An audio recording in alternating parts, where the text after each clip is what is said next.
নাম করতে গেলে একটা ভালো মনের প্রয়োজন। মনটাকে শুদ্ধ করতে হবে। মনের মধ্যে যদি কুটিলতা থাকে তাহলে কিন্তু ভগবানকে সারা জীবন ডাকলেও আপনি পাবেন না। ভগবান আপনার সামনে আসবে, আপনি দেখলেও তাকে চিনতেই পারবেন না। আপনাদের মনে প্রশ্ন জানতে পারে, বলে কীর্তনিয়া কি ভুল বলছে নাকি? ভগবান যদি এখন আসে আমরা চিনতে পারবো না? চিনতে পারবেন না। আমি বলছি চিনতে পারবেন না, কারণ ভগবান আপনার কাছে এলে আপনি চিনতে পারবেন না যতক্ষণ আপনার হৃদয়ে ভক্তি থাকবে। তার প্রমাণ তাকিয়ে দেখুন ওদিকে। দুর্যোধন ভগবান কৃষ্ণ যখন দুর্যোধনকে বলেছিল, কি বলেছিল? যে দুর্যোধন, ওদের তো ছোট ছোট 5খানা গ্রাম দান করে দিলে এত রক্তাক্ত যুদ্ধ করতে হয় না। তখন দুর্যোধন বলেছিল, কে আছিস, কে আছিস, ছুটে আয়, এই গোয়ালার ছেলেটাকে একেবারে স্তম্ভের মধ্যে। ও মাইরা, ভগবানকে বাঁধবে কে বেঁধেছিল? মাতা যশোমতী তাকে বাঁধতে পেরেছিল, তবে কি দিয়ে? ভক্তি দিয়ে তাকে বেঁধেছিল, অহংকার করে নয়। বাবা, আমার বাবারা তো জানে তাকে একটাই বস্তু দিয়ে বাঁধা যায়, আপনারাও পারে, সেটা হলো ভক্তি। তা যখন কর্মচারীরা এসে ওই মোটা দড়ি দিয়ে ভগবান কৃষ্ণকে বাঁধলে, আর যেই বেঁধেছে অমনি পিছন ফিরে তাকিয়ে দেখে, দেখে আগে কৃষ্ণ, পিছে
কৃষ্ণ, চতুর্দিকে যখন কৃষ্ণকে দেখতে পাচ্ছেন বাবা, ওদিকে দুর্যোধন বলে, এটা কি হলো?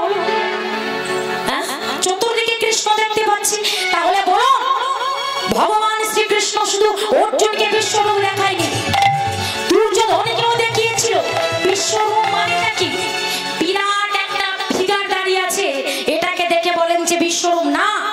বিশ্বে যা রূপ পরিব্যক্ত, সর্ব জায়গায় যা রূপ আছে, অনল অনিলে চিরনা ভনিলে সর্ব জায়গায় তিনি আছে, সেটাকেই বলা হয় বিশ্বরূপ। তাহলে তাকিয়ে দেখুন, এতগুলো রূপ দেখালো, কিন্তু এই মূর্খ দুর্যোধন কৃষ্ণকে দেখেও চিনতে পারল না।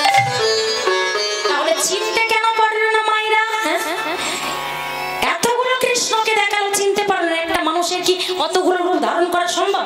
একটাই রূপ ধারণ করতে পারে না, আর অতগুলো রূপ দেখাচ্ছে, চিনতে পারছে না। কারণ কেন?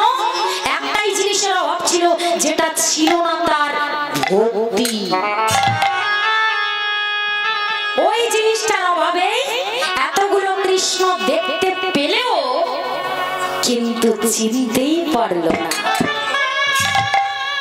তাই মাগো, ভক্তি না থাকলে ভগবানকে ডাকা যাবে না। আপনি যতই সারা জীবন হরিনাম করুন না কেন, সীতা ভোগ রাজভোগ এনে ভগবানকে নিবেদন করুন না কেন, ভক্তি না থাকলে ভগবান দেখা দেবেন না। ভগবান সব কি খায় গো?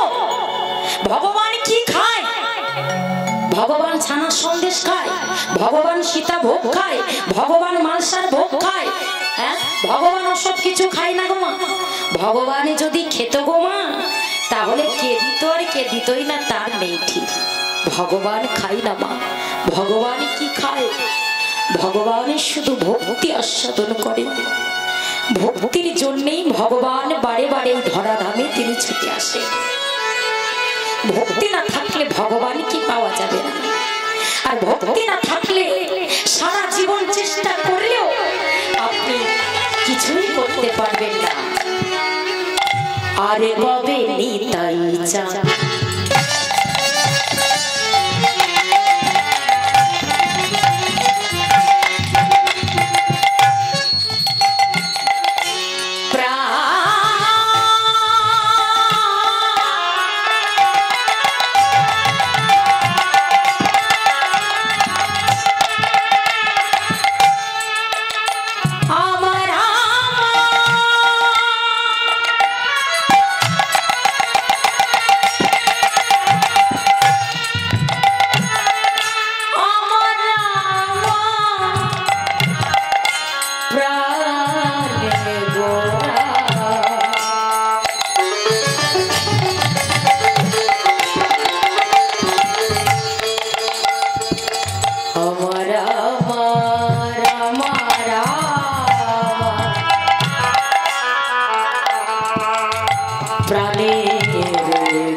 কবে তুচ্ছ হবে